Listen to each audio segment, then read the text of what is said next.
হরি ওম। দুই একদিন যাবৎ আছি বাংলাদেশের কক্সবাজার অঞ্চলে।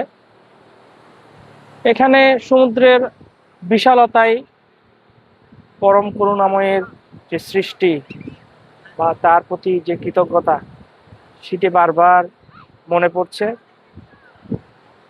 তার সাথে সাথে একটি জিনিস আপনাদের সাথে শেয়ার করার জন্য বা আপনাদের মতামত নেওয়ার জন্য ভাবলাম এই ভিডিওটি তৈরি করি। একটা সময় যখন আসতাম কক্সবাজারে, তখন এখানে প্রাকৃতিক পরিবেশের যে উপস্থিতি, প্রভাব, সেটি বেশি ছিল। মানুষ প্রকৃতিকেই বেশি অনুভব করত।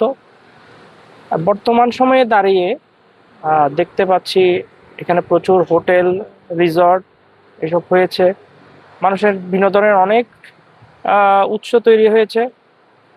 তো এখান থেকে একটি জিনিস মাথায় ঘুরছে যে এই ধরনের যে জীবনযাত্রার পরিবর্তন, আমাদের যে হোটেল রিসর্ট সংস্কৃতি, এখানে যে আনন্দের যে উপকরণসমূহ, এসব কি কোনোভাবে আমাদের ভেতরে বিলাসিতার পাশাপাশি আমাদের অপচয়ের ক্ষেত্র তৈরি করছে?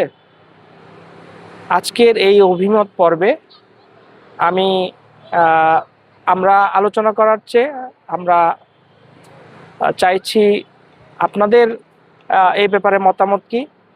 অর্থাৎ বর্তমান যে আনন্দের উৎস, আমাদের রিক্রিয়েশনের যে উপকরণসমূহ, অর্থাৎ আমি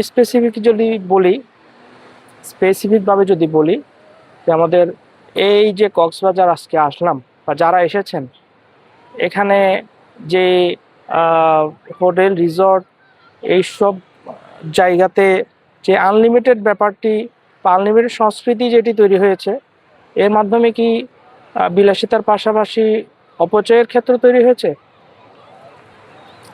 এই বিষয়টি নিয়ে আপনারা আপনাদের মতামত প্রকাশ করুন। আজকের এই অভিমত পর্বটি আমাদের দর্শকবৃন্দের জন্য কমেন্ট করুন আমাদের এই ভিডিওর নিচে। জয় গুরু।